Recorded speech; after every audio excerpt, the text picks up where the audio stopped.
ഇവരെന്തുകൊണ്ടാണ് ഇവരിങ്ങനെ ആകാനുള്ള കാരണം? പ്രധാനമായിട്ടും ചൈൽഡ്ഹുഡ് ട്രോമകൾ അല്ലെങ്കിൽ ആ ട്രോമാറ്റിക് ആയിട്ടുള്ള സ്ഥിരമായ 10,000-കണക്കിന് ഇവൻറ്റുകളിലൂടെ കടന്നു വന്ന് അത്തരത്തിലുള്ള അല്ലെങ്കിൽ അത്രയ്ക്കും ടോക്സിക് പേരൻറ്റിങ്ങിലൂടെ കടന്നു വരുന്ന ആളുകളിലാണ് പൊതുവേ. കാരണം ഇമോഷണൽ ഒപ്രസീവ്നെസ് എന്ന് പറയുന്നത് അവരുടെ ഈ ഉള്ളിലെ ഇമോഷൻസ് പുറത്ത് പറയാൻ, ആ ഫീലിങ്സ് പുറത്ത് പറയാൻ കഴിയാത്ത ടോക്സിക് ആയിട്ടുള്ള ചില സാഹചര്യങ്ങളിലൂടെ വളർന്നു വരുന്ന കുട്ടികളിലാണ് പൊതുവേ ഈ സാഹചര്യങ്ങൾ ഉണ്ടാവുക. അതായത് നിരന്തരമായി അടിച്ചമർത്തപ്പെടുക, നിരന്തരമായി അവരുടെ അകത്തെ ഫീലിങ്സോ വിഷമങ്ങളോ സങ്കടങ്ങളോ ചേർത്ത് പിടിക്കാൻ ഒരാളില്ലാതിരിക്കുന്നൊരവസ്ഥ.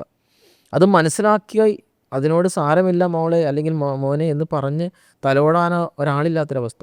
അവർക്ക് അവരുടെ ഉഗത്ത സങ്കടങ്ങൾ പറഞ്ഞ് ഷെയർ ചെയ്ത് അവരുടെ അകത്തെ വിഷമങ്ങൾ പുറത്തേക്ക് റിലീസ് ചെയ്ത് കളയാൻ വേണ്ടിയിട്ടുള്ളൊരു സാഹചര്യങ്ങളില്ലാത്തൊരവസ്ഥ.